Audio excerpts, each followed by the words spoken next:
Yos, jumpa lagi brothers. Kita lanjutkan lagi cerita tentang si monyet gila Boya Harumichi. Seluruh penduduk kopimu dan nikmati cerita ini. Boya Harumichi membawa Rindaman ke sebuah lapangan di bawah jembatan. Tak ada yang ingin kubicarakan. Yang waktu itu benar-benar pukulan yang bagus. Aku bisa merasakannya, tapi sekarang giliranku, kata Boya. Aku ingin ngasih tahu sesuatu. Sebenarnya rahasia sih. Aku yakin kau akan nanya setelah bertarung nanti. Bagaimana bisa kau sangat kuat? Karena sebenarnya aku berlatih di tempat kami Senin. Rindaman sampai bengong mendengarnya. Lalu Boya masang kuda-kuda sambil bilang akan membuktikannya. Dan datanglah Kintong, teriak Boya. Oh, lihat di sana Kintong. Rindaman spontan oleh ke belakang. Boya langsung ambil ancang-ancang dan dipukulnya muka Rindaman dengan keras. Pria besar itu terpental dan jatuh ke tanah. Itu balasan buat yang sebelumnya. Sialan, bocah SD pun tidak akan tertipu sama yang barusan, kata Rindaman kesal. Tapi Boya mengejek kalau Rindaman baru aja tertipu. Rindaman berdiri. Baiklah, aku akan bermain denganmu. Tapi ini tidak akan sama kayak kau melawan Bandung. Kau mengerti, Boya? Pindah sebentar ke tempat Hiromi berada. Ada Katsuragi yang bilang kalau Rindaman bukanlah pembunuh. Meski benar ayah dan kakaknya meninggal. Itu adalah ayah tiri Megumi. Tapi dia sangat menyayanginya seperti anak sendiri. Yang jadi masalah ada kakak tirinya. Dia iri sama Megumi dan merasa kalau saudara tirinya ini merebut sang ayah. Katsuragi melanjutkan, sampai di situasi di mana sang kakak stres karena ujian masuk sekolah. Lalu suatu kali berdebat sama sang ayah dan situasi memburuk. Lalu sang kakak menusuk si ayah pakai pisau dapur. Megumi baru aja pulang. Dia langsung menyerang kakaknya buat merebut pisau itu. Tapi karena pergulatan itu, pisaunya tertancap di dada sang kakak. Kakak tirinya meninggal dan 2 hari kemudian sang ayah pun juga meninggal. Yang terjadi sudah terbukti hanyalah kecelakaan. Makanya Megumi tidak ditahan. Tapi dia terus merasa bersalah sampai sekarang. Dan karena gosip itu, ditambah gara-gara badannya yang besar, tidak ada satupun teman yang mau dekat dengannya. Lalu saat dia duduk di kelas 2 SMP, sang kakek membawanya pindah ke kota Toarushi ini. Sejak itu, dia selalu jadi orang yang tertutup. Di lapangan, Boya terpental dan berguling di tanah. Dia menengok dengan tatapan marah ke arah lawannya. Apa cuma segini? Tanya Rindaman. Mendengar itu, Boya bangkit dan menabrak Rindaman sampai keduanya jatuh berguling di tanah. Sebelum bisa berdiri, Boya memukul muka Rindaman. Keduanya kembali berdiri lagi. Boya menendang, ditahan sama Rindaman, lalu dibalas yang juga bisa ditahan sama Boya. Keduanya mundur beberapa langkah, lalu Boya kembali maju menerjang. Dia berhasil membanting Rindaman ke tanah. Lalu pas Rindaman berdiri, Boya menendang, memukul, menendang lagi. Melihat Boya bisa menekan. Kemudian sebuah tendangan kanan keras mampu menjatuhkan Rindaman. Boya Harumichi tidak mau berhenti. Dia terus maju dan kembali menendang. Tapi bisa ditangkis sama Rindaman. Pukulan hook kirinya dihindari dan malah gantian tinju Rindaman yang kena ke muka Boya. Pas terjatuh di tanah, Rindaman langsung menendang perut Boya dengan keras. Meski terlempar ke belakang, tapi dia belum tumbang. Begitupun Rindaman yang sempat terdesak, sekarang melepas jaketnya. Terlihat, kini ekspresinya lebih serius. Boya tertawa melihatnya. Akhirnya, kok serius ha? Sambil dia juga ikut melepaskan jaket. Sementara itu ada Katsuragi yang kaget mendengar kalau ada orang bernama Boya Harumichi yang mungkin saja bisa mengalahkan Rindaman. Apa kalian tahu sekuat apa Megumi itu? Boya juga kuat, sangat kuat malahan, saut Hiromi. Ya sudahlah, aku harus kembali kerja, kata Katsuragi. Maaf kalau sudah mengganggu, saut Hiromi. Tapi sebelum pergi, Katsuragi minta rokok lagi dan ditunjukkan sama Hiromi bungkus rokok kosong karena dari tadi diambil sama Katsuragi. Oh ya sudahlah, kata Katsuragi, tapi sambil mengambil sebungkus rokok dari kantong celananya. Di lapangan kembali Boya bisa unggul. 2 kali tendangan dan 1 sikutan berhasil mengenai Rindaman. Tapi kembali pas tendangan berikut dapat dihindari, tinju keras Rindaman meluncur ke muka Boya. Tidak cuma sekali, tapi sampai 3 kali. Dan 1 lagi tinju keras bikin Boya meraung kesakitan di tanah. Rindaman ngasih tambahan sebuah tendangan ke perut Boya yang lagi meringkuk. Dan saat si rambut pirang ini berusaha berdiri, sekali lagi Rindaman menendangnya lebih keras sampai mementalkan Boya ke belakang dan menabrak tiang jembatan. Dengan susah payah Boya mencoba berdiri, tapi Rindaman sudah di dekatnya dan melayangkan tinju kerasnya sekali lagi. Boya Harumichi terpental beberapa meter jauhnya, lalu terdiam. Rindaman balik badan, mengira pertarungan sudah usai. Tapi terdengar langkah kaki cepat dan saat dia menoleh, Boya sudah lompat dan menendang keras mukanya. Kali ini Rindaman yang terpental beberapa meter ke belakang dan jatuh di tanah dan meraung kesakitan. Tapi dia segera bangkit berdiri lagi. Baik muka maupun badan keduanya terlihat dipenuhi darah dan lecet, juga lebam-lebam.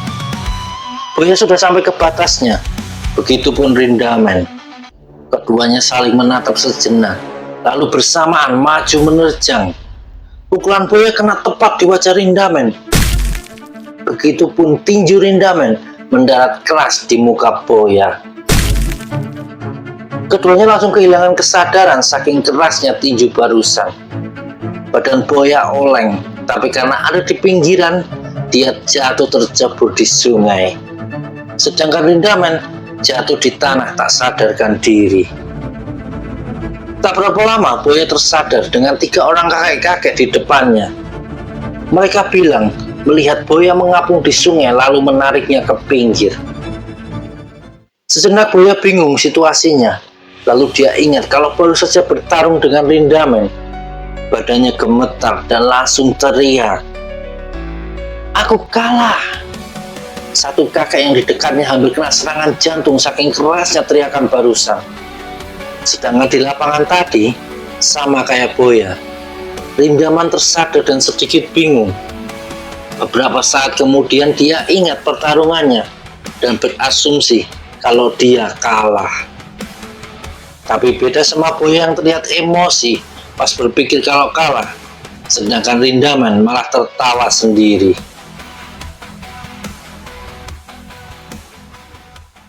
Suatu siang Yasuda berada di sebuah apartemen mencari kamar nomor 310 yang ada tempat tinggal Boya Harumichi.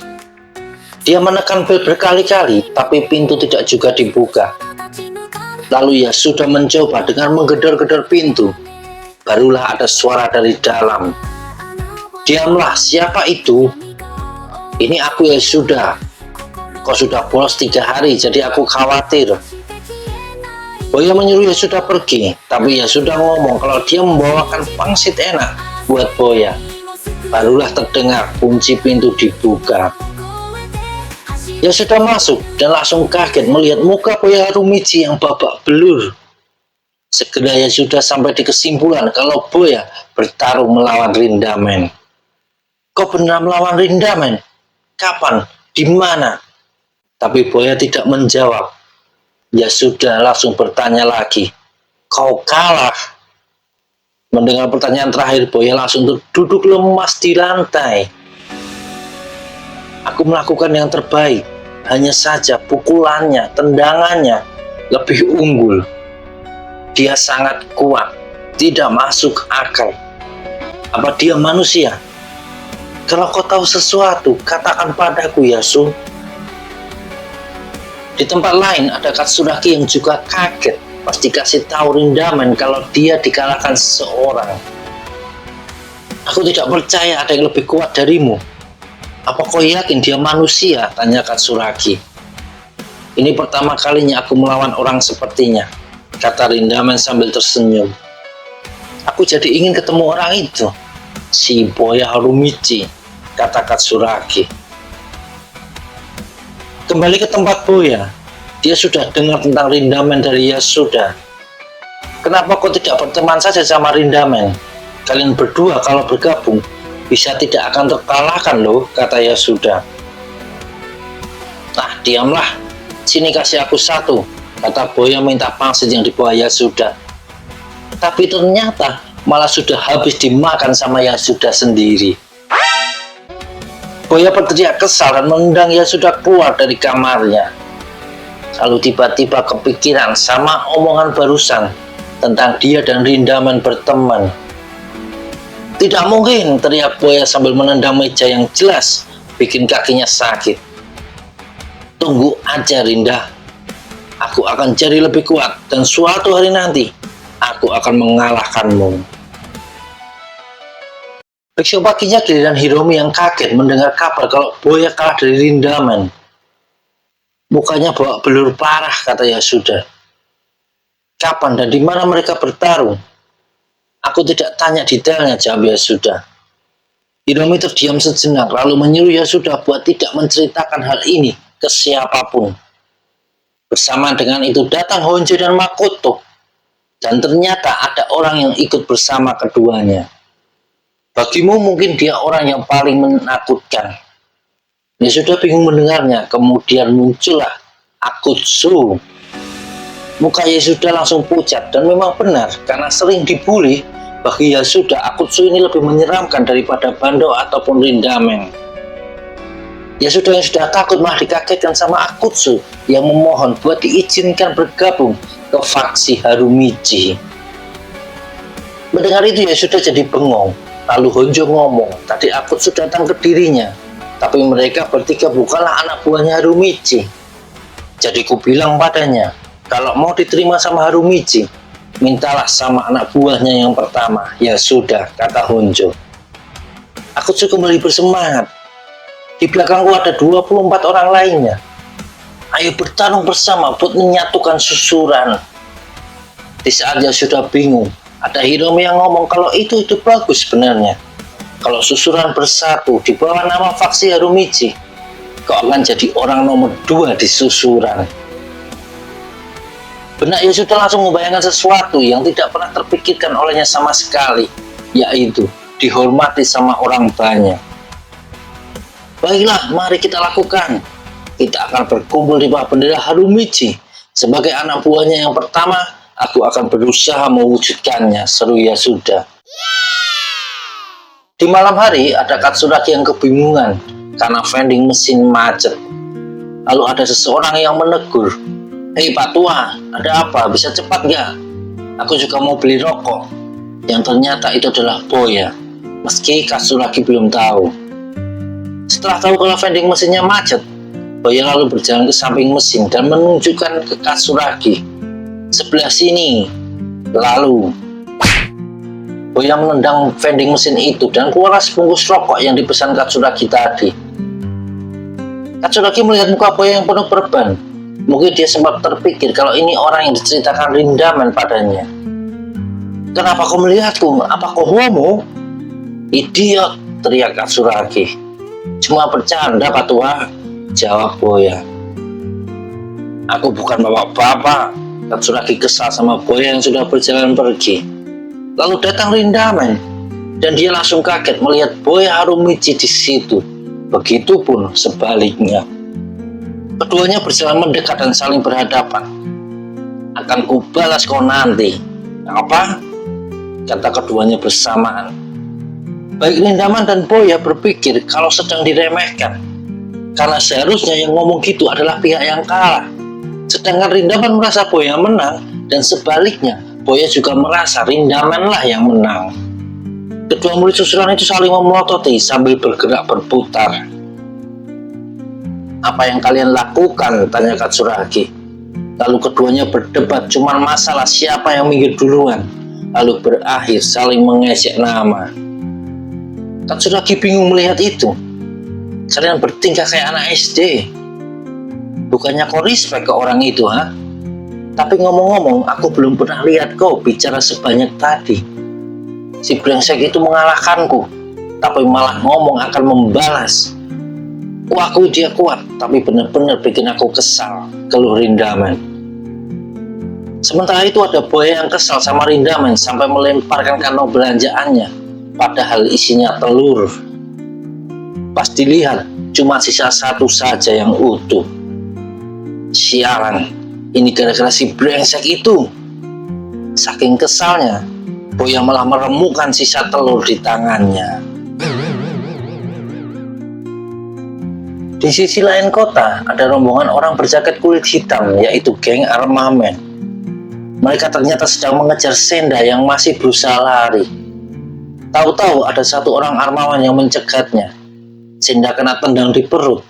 Dia berusaha melawan tapi malah kena hantam sampai jatuh dan mukanya diinjak. "Ku dengar faksimu dihancurkan, ha? Apa kau pikir bisa kabur setelah mempermalukan nama Armamen? Di mana Bando sekarang?" Senda menjawab tidak tahu meski terus dihajar. Lalu semakin banyak orang Armamen berdatangan. Dan datanglah ketua Armamen ketiga, Kuno Hideyumi. "Apa kau benar tidak tahu di mana Bando berada?" Muka Senda langsung pucat pasi. "Aku tidak tahu," jawabnya dengan gemetar. "Kalau begitu aku tanya lagi, siapa yang sudah menghancurkan faksimu?" "Boya Harumichi," jawab Senda lagi. Lalu Hideyumi balik badan dan berjalan pergi, tapi dia memanggil adiknya, Hyushin, dan ngasih perintah buat menghajar Senda lebih parah lagi. Kemudian dia nyuruh Mito, orang yang menangkap Senda barusan, buat mengurus Bando, Yamasaki, dan Boya Harumichi. Bersama rombongan Armamen itu pergi, terdengar teriakan kesakitan dari Senda. Di pagi hari, terlihat Boya Harumichi yang sudah kembali kayak biasanya. Di dekatnya ada Yasuda yang bersikap aneh, karena memanggilnya dengan sebutan bos. Boya merasa heran, tapi masih merasa itu hal biasa saja. Dia lebih kesal pas dengar Yasuda menyebut nama Rindamen. Di lain tempat, ada Yamasaki yang sedang menelpon Bando, mengabarkan kondisi Senda yang parah, patah tulang lengan dan kaki. Lalu mereka janjian ketemu di tempat biasa jam 3 nanti. Ada orang di belakang Yamasaki yang bertanya, "Dia akan datang kan? Kau lebih pintar dari Senda ya? Selama kau bisa nemuin aku sama Bando, kau akan selamat," kata orang itu yang ternyata adalah Mito dari Armamen. Rupanya Yamasaki juga sudah tertangkap Armamen, dan ini cara dia menyelamatkan diri. Kembali ke Susuran, aku sudah datang ke Boya dengan beberapa orang bersamanya. Dia sudah menyampaikan kalau orang-orang ini ingin jadi anak buah Boya dan masuk ke faksi Harumichi. Di situ barulah Boya sadar maksudnya sudah memanggilnya bos tadi pagi. Lalu bocah keriting itu dengan berseri bercerita tentang menyatukan Susuran dan menjadikan sekolah Susuran jadi lebih baik. Tapi Boya terlihat kesal dan melemparkan puntung rokoknya mengenai rambut keriting Yasuda yang langsung kepanasan. Lalu Boya memarahi Yasuda karena terus memanggilnya bos. Dia menyebutkan kalau benci urusan tentang geng. "Aku senyum pas bahagia, menangis pas sedih, marah pas kesal. Itulah aku, melakukan semuanya sesuka aku sendiri." Lalu datang Hiromi dan Honjo yang coba membujuk Boya buat tenang, tapi si pirang itu malah berjalan pergi. Di depannya ada Makoto yang menghadang. Pas Boya menyuruhnya pinggir, Makoto nunjukin kertas yang bertuliskan, "Kalau kamu mendengarkan, akan kupinjami video hot." Segera Boya Harumichi berbalik badan dan bersedia mendengarkan maksud semua ini. Dia sudah penasaran apa yang ditunjukkan Makoto, tapi si pria pendiam itu tidak ngomong apa-apa. Lalu Hiromi membuka pembicaraan dengan bercerita tentang teman mereka yang bernama Shinji dari SMA Ara. 6 bulan lalu si Ara ini meninggal dan hasil pemeriksaan polisi dikarenakan kecelakaan motor. Tapi itu bukan kecelakaan, dia dibunuh, kata Hiromi. Semua kaget mendengarnya, lalu Hiromi melanjutkan kalau motor yang remuk itu cuma pengalihan. Yang sebenarnya dia dibunuh sama The Front of Armament. Boya bingung mendengar nama TFOA, tapi ya sudah dengan panik ngomong kalau TFOA itu geng yang mengerikan. Disusul sama Akutsu yang tidak kalah panik, mereka itu iblis. Isunya mereka sudah kerja sama dengan Yakuza. Hiromi mengatakan kalau itu semua bukan cuma rumor. Lalu apa hubungannya denganku, tanya Boya. Bando adalah salah satu leader TFOA, kata Hiromi mengejutkan Boya. Bonjo menambahkan kalau Senda kemarin diajar habis-habisan sama Armament. Hiromi melanjutkan kalau Yamasaki dan Bando masih terus dicari sama Armament. Dan setelah mereka berdua, target berikutnya adalah Oya Harumichi. Sore hari ada Yamasaki yang datang ke tempat pembuangan rongsokan mobil. Dia berjalan ke salah satu kontainer dan membukanya. Di dalam sudah ada Bando yang menunggu. Dia langsung ajak bicara tentang keadaan mereka. Dari yang punya 120 anak buah, kini cuma tinggal mereka berdua saja setelah Senda juga ditumbangkan. Bando memegang tangannya Yamasaki, mengajaknya buat berjuang lagi. Kali ini kita tidak akan bikin faksi, kita kumpulkan teman saja, lalu mulai lagi. Bando dengan keras ngomong kalau dia ingin memulai lagi dari nol dengan kekuatan mereka sendiri. Tapi Yamasaki malah menjawab kalau sudah terlambat. Dia benar, Bando. Lalu disusul kemunculan banyak anggota armamen lainnya. Bahkan Yamasaki langsung berpindah ke rombongan mereka.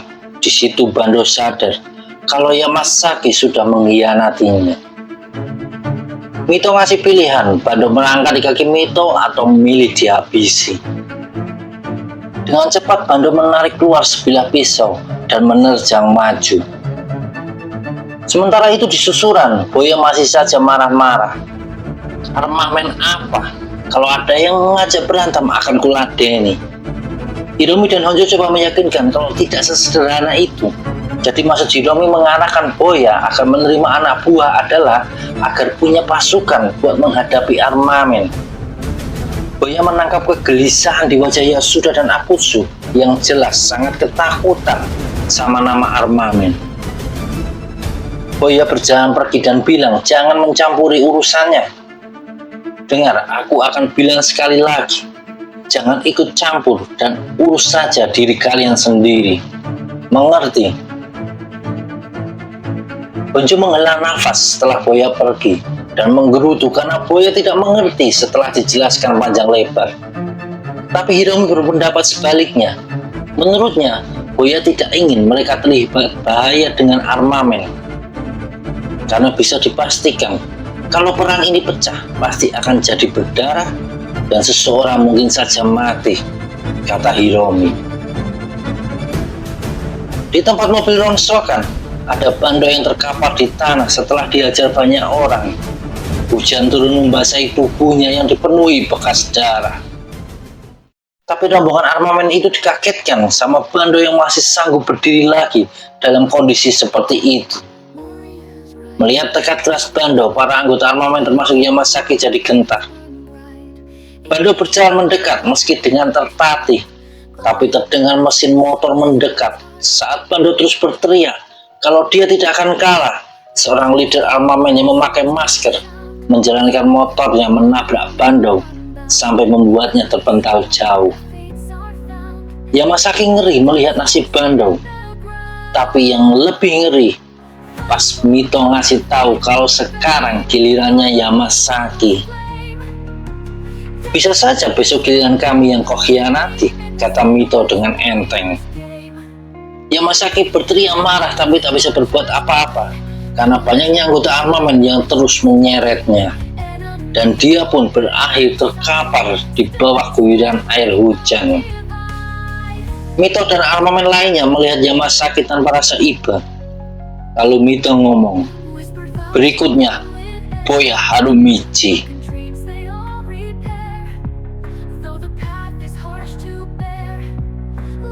Oke kawan-kawan, segitu buat hari ini. Terima kasih yang sudah mau mampir dan sudah mau nonton. Buat kalian yang masih suka cerita Boya Harumichi ini, jangan kemana-mana, tetap tungguin cerita-cerita selanjutnya. Terima kasih yang udah selalu support. Dan yang baru pertama mampir, jangan lupa di subscribe, like, dan di komen. Akhir kata, arigatou gozaimasu dan sampai jumpa di video selanjutnya. Udah.